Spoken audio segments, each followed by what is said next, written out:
NCP কে আসলে একটা গণ অভ্যুত্থানের অগ্রসৈনিক হিসেবে সব জায়গায় পরিচয় করিয়ে দেওয়া হয় এবং তারা একটা সফল অভ্যুত্থানের মাধ্যমে 16 বছরের ফ্যাসিস্ট সরকারকে পরাজিত করেছে।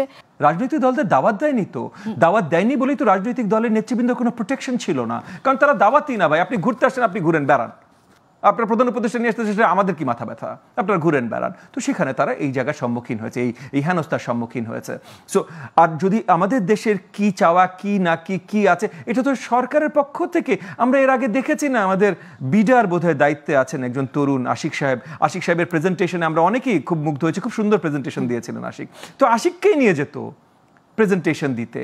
এই প্রেজেন্টেশন দেওয়ার জন্য বাংলাদেশের সবচেয়ে স্বনামধন্য যে রাজনৈতিক নেতৃবৃন্দ আছেন, এবং আমি দুজনের কথা বলছি, বাকি কারোর কথা বলছি না, মানে মির্জা ফখরুল ইসলাম আলমগীর সাহেবের কথা বলছি এবং ডক্টর তাহেরের কথা বলছি। এনারা আসলেই মুরব্বী বর্ষিয়ান রাজনীতি। তারা কেন গিয়েছে আপনার মনে হয়?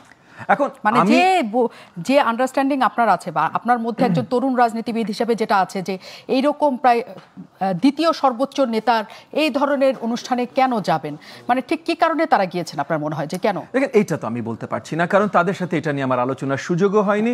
আলোচনার সুযোগ হলো যে আমি বড় দাগে আলোচনা করব সেটা না। তবে আমার ধারণা সরকারের দাওয়াত তারা গ্রহণ করেছেন। সরকার কেন দাওয়াত করলো যখন সরকারের এখতিয়ার নাই ওই ফোরামে এই দাওয়াতটা দেয়ার? সরকার নিজের ফোরামে দাওয়াত দিত, সেটা ভিন্ন কথা। অন্য কারোর ফোরামে এই লেভেলের যাদের সম্মান, তাদেরকে ওই ফোরামের দাওয়াত ছাড়া কেন দাওয়াত দিলেন, এইটা আমি খুবই নেতিবাচক।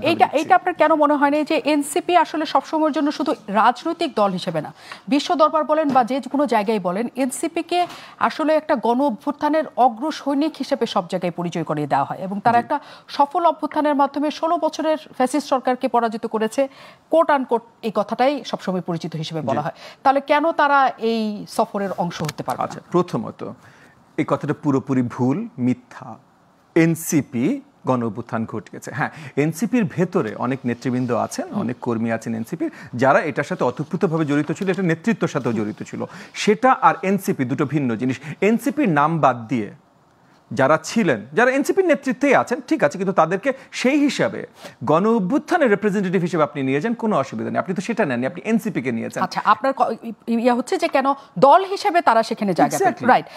অনেক ধন্যবাদ।